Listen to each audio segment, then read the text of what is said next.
My name is Ethan Cole. I'm 35 years old, and I work as a systems engineer at Fort Bragg. Before that, I served as a first lieutenant in the Army, stationed overseas more times than I can count. I was raised in a modest home just outside Austin, Texas. My dad was a Vietnam vet who carried more silence than words, and my mom spent her life tending wounds as an ER nurse. We weren't flashy, we weren't loud, but we knew what it meant to show up when it mattered. I guess that's where I get it. I've never been the kind of guy who raises his hand just to be seen. I'm the one in the back, making sure the lights don't go out when the storm hits. At Fort Bragg, I'm the guy who runs diagnostics at midnight, who patches networks no one knows are breaking until it's already fixed. You won't find my name on any promotion lists, and you sure won't see me lingering near the brass hoping to get noticed. I'm not built for politics. I'm built for stability. There's a rhythm to systems most people miss. Input, output, cause, effect. If something breaks, you trace it. You don't assign blame, you solve the damn problem. That's how I was trained. That's how my father taught me. Quiet consistency, not speeches. In a place like this, though, it's easy to get overlooked when you're not angling for attention. People forget the ones who keep the grid humming, but that's fine. I never needed the spotlight. I just needed to believe that what I did mattered. And up until a few months ago, I did believe that. Before everything changed. Before I realized just how much noise a system can hold before it finally snaps. The comms went down during our largest training exercise of the quarter. 48 hours straight, I didn't sleep. I lived on burnt coffee and adrenaline, rewriting the signal routing protocols line by line, testing every patch, rebooting towers until my hands shook. It wasn't glamorous, and it wasn't optional. We had drones in the air, active units in motion, and no backup link.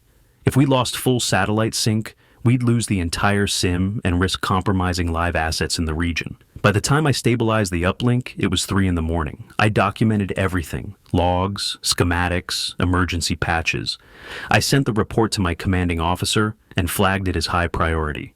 I didn't expect thanks. I just wanted them to know the system held because someone had stayed and made sure it did. 3 days later, I walked into the strategic review, barely awake, with calluses on my fingers from rewiring the core hub. And there was Roy, standing at the front of the room, clicker in hand, suit crisp, haircut fresh. My PowerPoint slides were on the screen. Same diagrams, same diagnostics, same workaround that had saved the network. Except now, it had a shiny title: Roy Sanders' Proactive Response Framework.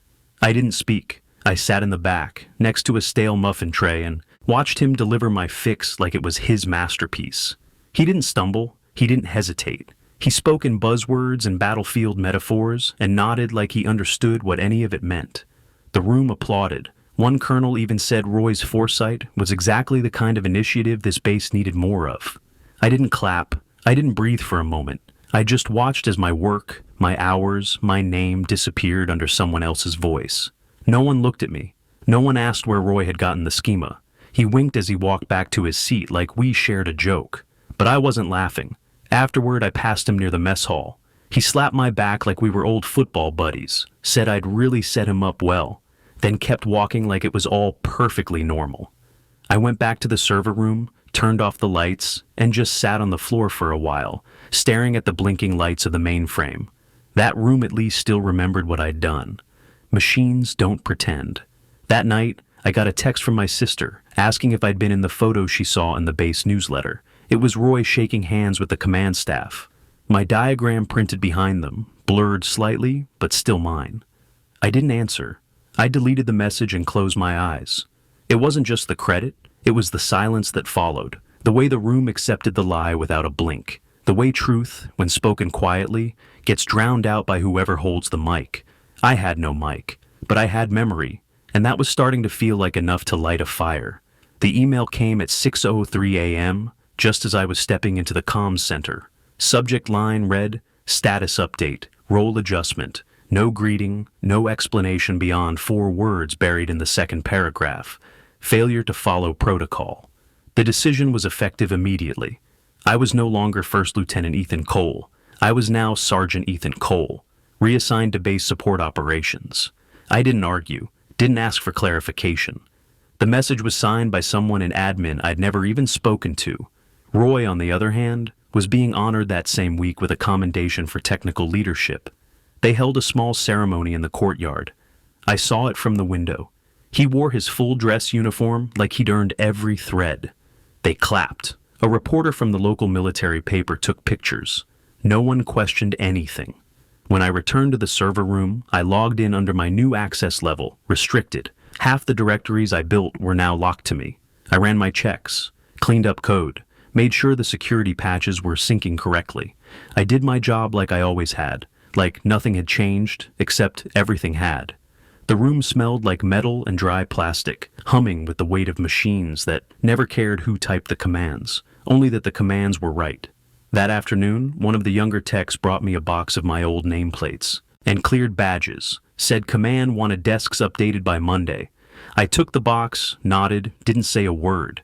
He lingered like he wanted to ask what happened, but thought better of it. Most did. They avoided eye contact, like I'd come down with something contagious. You fall from a title around here, and people act like you're radioactive.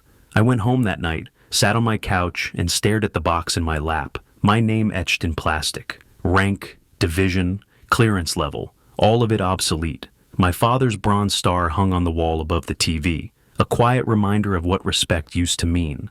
I thought about calling him, but I didn't. I couldn't explain this kind of shame to a man who marched through jungles and watched friends disappear in front of him. The next morning, I showed up before sunrise. The base was still quiet. I let myself into the server bunker and ran another diagnostic. Everything was fine, systems stable, backups green. It almost made me feel like I still mattered, that this work, silent as it was, still held value, still counted for something, even if the people didn't say it out loud. I kept my head down, answered when asked, did more than what was required, not because I wanted to prove something, but because I didn't know how to work any other way. You learn to serve with pride. Even when the uniform shifts and the name on the board disappears, pride stays. Even if nothing else does. The wind hit like a freight train, bending trees sideways and slamming rain against the barracks windows and sheets. I was halfway through my shift when the first alert came in. Radar signal interference. Then the backup grid flickered, once, twice, then went dark. Comms followed, the screen filled with static and error codes, lines of red text stacking like a countdown. I grabbed my gear and ran. The sky looked like it had cracked open, lightning flashing so fast, it barely left room for darkness. I sprinted across the flooded tarmac, boots slamming through ankle-deep water, heart hammering, not a single soul in sight. Roy was off base at some leadership summit, and the junior techs hadn't shown up yet. That left me, just me, the storm, and a blinking control room on the edge of the airstrip that was one surge away from going dead for good. Inside, it was chaos. Alarms screamed, status monitors froze, and the main console flickered like it was gasping. I yanked open the panel beneath it and dropped to my knees, hands already soaked and shaking. The emergency generator had kicked in, but the reroute had failed.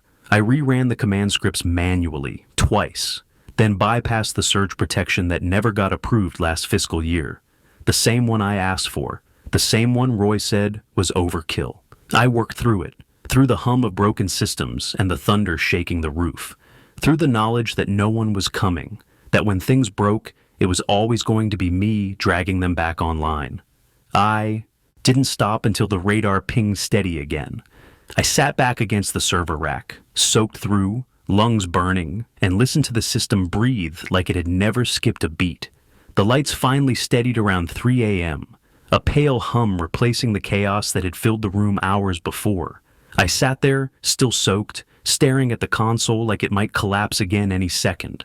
Then I heard footsteps, slow, measured, almost too calm for a night like this.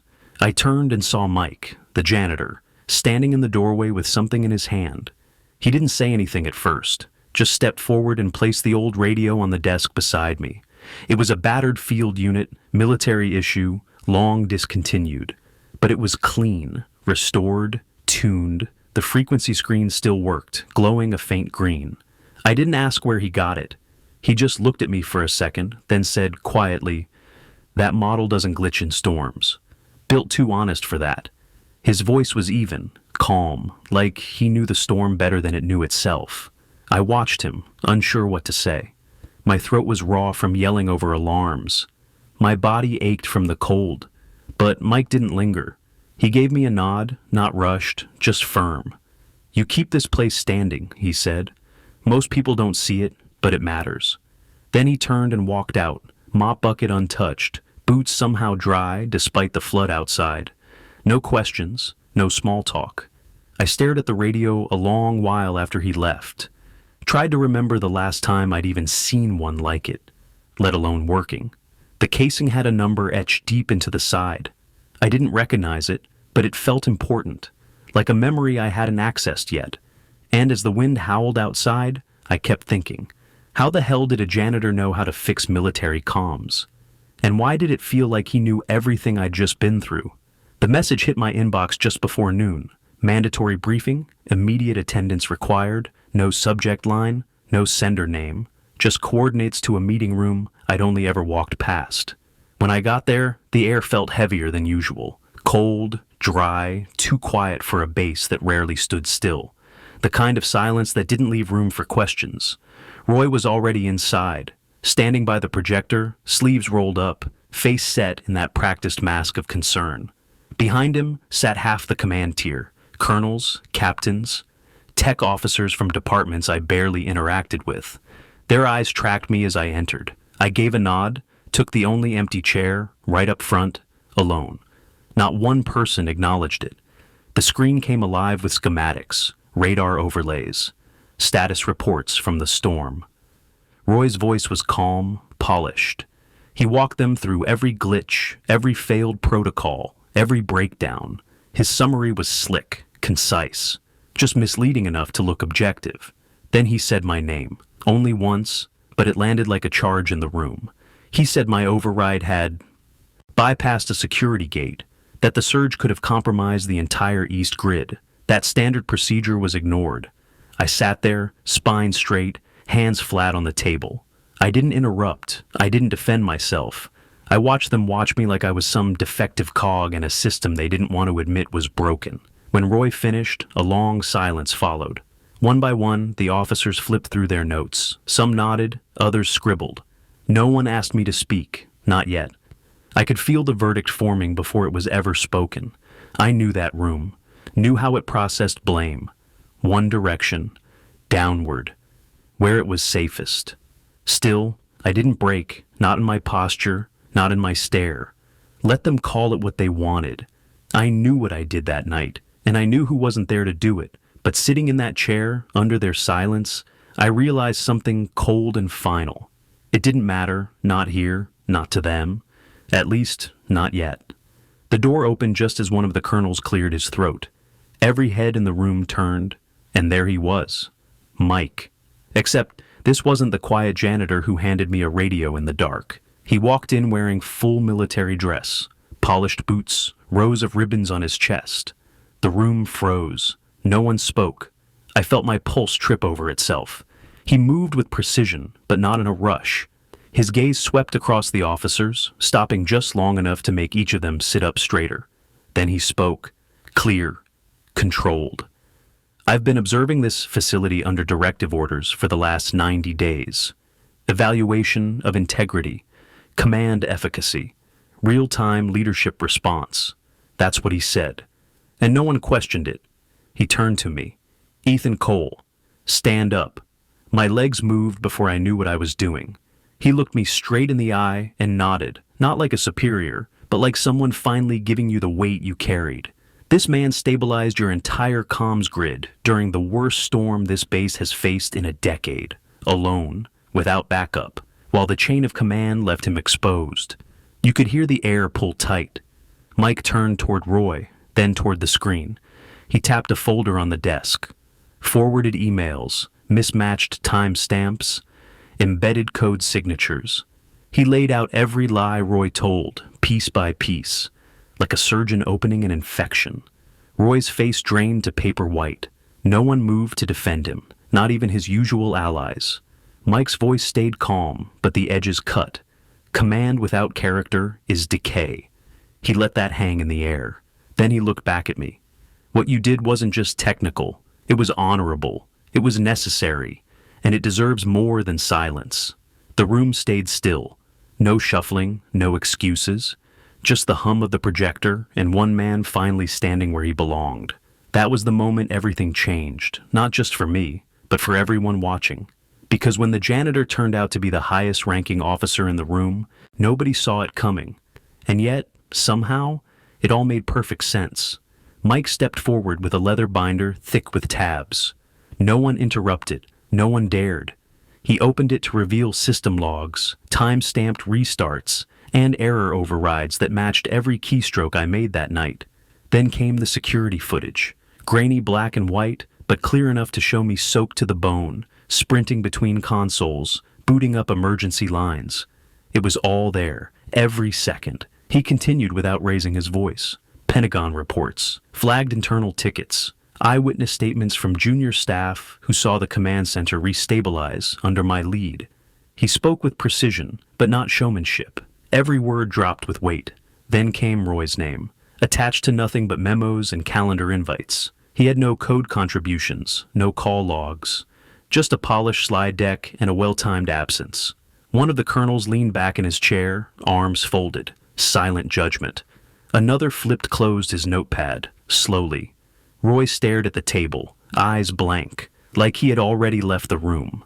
Mike gave a short nod to his assistant. She handed out 2 envelopes. Roy's was sealed, mine was open. Inside, reinstatement papers, full rank, strategic systems oversight, no ceremony, just a signature line and a seal. I didn't smile, didn't shift in my seat, just placed the folder in front of me and nodded once. That was all I needed. No applause, no handshake line, just the room knowing what I did and finally seeing it without filters. Mike didn't linger on me. He moved on to next steps, speaking about infrastructure protocols and integrity reviews. But for a few seconds, the whole room sat with it. Recognition, not hype, not noise, real, earned acknowledgement. And in that silence, I felt something shift inside.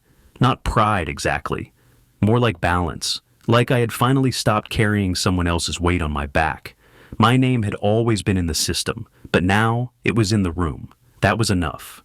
I walked back to my quarters as the sun began to dip behind the tower. The briefing room already felt like a different world. Quiet settled over the hallway, the kind that only comes after something big shifts. When I opened the door to the tech wing, everything looked the same. The blinking lights, the hum of servers, the soft echo of footsteps far off. But something was waiting on my bunk, a thermos, standard military issue, dark green, solid in the hand, still warm. On the side, a small strip of tape, handwritten, clear and steady, for the man who fixes what no one sees. I stared at it longer than I expected, not because I didn't understand it, but because someone had noticed, really noticed. Mike was gone, just like that. No goodbye, no follow-up orders, but he left behind more than a title or rank. He left a truth, that sometimes the right people are watching, even when you think you're invisible. I sat down, holding that thermos with both hands, letting the warmth settle in, and for the first time in years, I didn't feel like I was just holding the line. I felt seen. So, let me ask you something. If you were in my shoes, would you have spoken up the moment Roy took credit? Or would you have waited and let the truth rise on its own? Drop your answer in the comments. I've thought about that night more than I care to admit. Some truths take time. Some storms need to break before anyone sees what's been holding the roof up. I'm curious where you'd stand.